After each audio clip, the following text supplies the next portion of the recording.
What is going on, guys? Nathan here.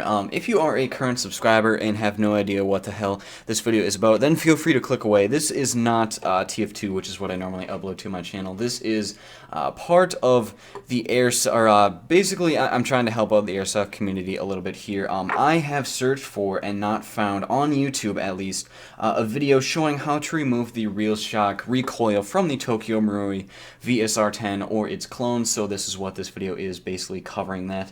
I will actually skip a few steps here, or I mean, I'll cover them, but I won't actually show them, being I only have the last step to go here, so I'll make sure to describe each process thoroughly and include articles that actually show each step, but I will skip over a few very important steps because it's already been done.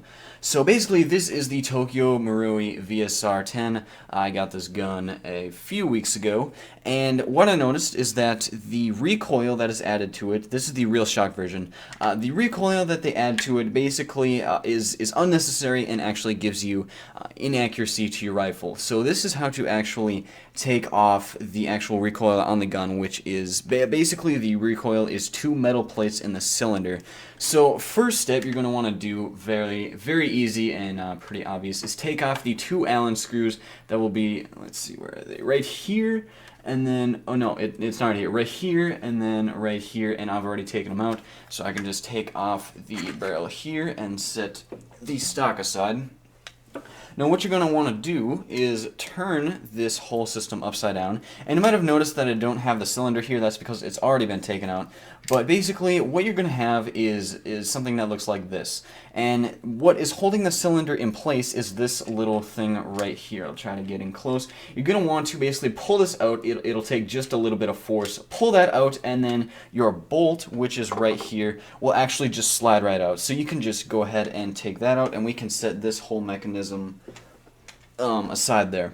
So what you're going to have is this assembly, and like I said, I've already skipped a few steps, but what you're going to have is something that looks roughly like this. Just imagine that this tip is screwed in and this electrical tape is not on the end here. So what you're going to want to do, what you want to get at, is the white part of the cylinder right here. So there's going to be a little screw right here, if I can get it close to the camera here. There's going to be a little bolt here, and for some reason Tokyo Marui put in this safety bolt that you're going to have to basically destroy. Now what you want to do, preferably, is to get a drill press and actually destroy the bolt. That is the only way to get the bolt out of here, is to literally destroy it and drill into it. You can just use a regular drill, but make sure that the drill bit is small enough so that it will actually be just enough to destroy the bolt in here. And basically what happens if you get the hole to be too large, you can have some air seal problems, and if you get it just beyond the silver edge there, there can be some air problems. But because I used a drill press, it is a nice, neat hole here. Let's see if I can turn off autofocus and make sure that that is focused in. So right there you can see it's drilled pretty well. I ended up drilling pretty deep into here, which I probably should have stopped sooner, but there's just a fraction of the bolt left in here. You can see the the change in color of the metal. But anyway, let's put on autofocus again.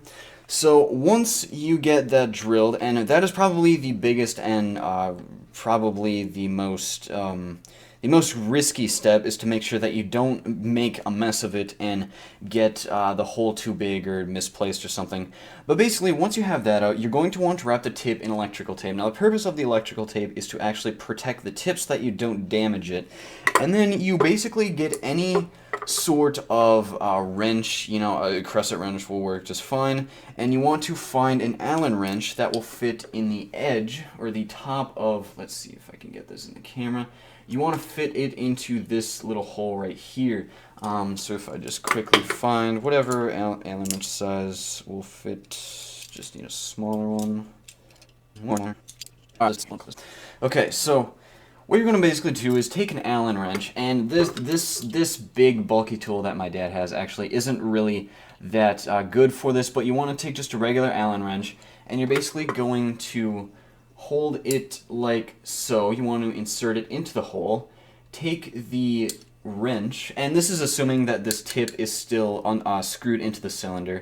So you basically just take it like so, and then just grip it like that, if you can get a clear view of the Allen wrench in there. Basically, you're going to unscrew it using this, and you kind of got to be careful to hold around the Allen wrench and keep the cylinder steady.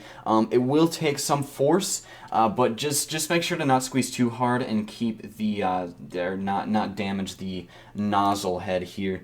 But basically, you will be able to unscrew it using this because the Allen wrench. Sorry if the camera angle is really weird. So the Allen wrench will actually be stopped by the wrench, which will force it to turn. So that's how you pretty much unscrew the cap from the cylinder. And then from there, it is the easiest part of all. You basically take the cylinder out, and it is greased pretty well. And I probably should re-lube this, but I don't really have any grease on me when I put it back. The screw type. Here, let me turn off autofocus again so I can focus this in. The screw type here, let me try to get it there. Let's get it focused in. Alright, right here. You can see it is a triangle, the little screw. Now you can try whatever to try to make it, to try to unscrew it with an assortment of screwdrivers or whatever, the smallest you can find.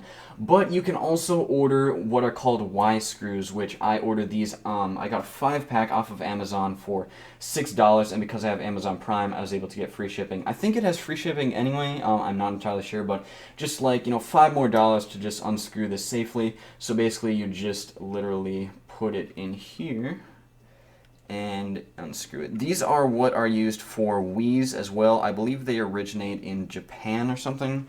I'm going to go ahead and unscrew it on a stable surface. Let's see, turn autofocus back on. I just don't want to leak. Alright, so these are unscrewing really nicely. It's a very, very short screw. If you can see that, it's very, very short. It comes silver but well. So then just unscrew the side one. Unscrew the second. So, alright, keep it steady. And alright, here we go. Just another one. And this is right here, by the way, if I didn't explain, is what you're actually taking off. And I'm trying not to touch this too much, I don't want to get a lot of the grease off, but I think that's pretty much what is going to happen regardless. So, take the third screw off, and then lastly, we have the fourth screw. Go ahead and get a good grip on it. We're able to take that off. Awesome. So now we have the cylinder.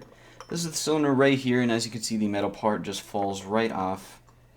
And now, what you are left with is just a normal Tokyo Marui cylinder. Now the Pro version and the G-Spec, I believe, have an air brake, which is like a longer extension of this little white piece. But that is not what comes on the VSR-10. And make sure to get the spring, line it up with this little hole you can see. Just kind of center the spring in the center of the cylinder, and you should be fine. And then the next part is to make sure everything is sealed once again. Alright, good. Got that sealed, and then we take the, I should probably wipe some of the grease off of my hands, being that's probably going to be a factor in screwing this in. Okay, so now I've got my Allen wrench once again in my wrench. Actually, I could sort of, kind of, screw it in without the wrench, if I really, no, that's, I'm not going to try that. Take the wrench and try to screw the nozzle cap, whatever it's called, in.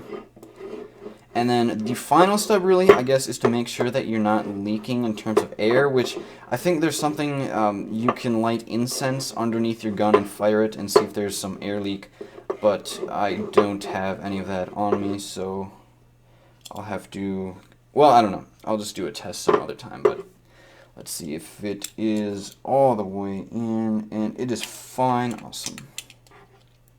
So we can go ahead and take this off, and then take the electrical tape off. Let's see. This electrical tape I put on really well, so it'll just be a moment.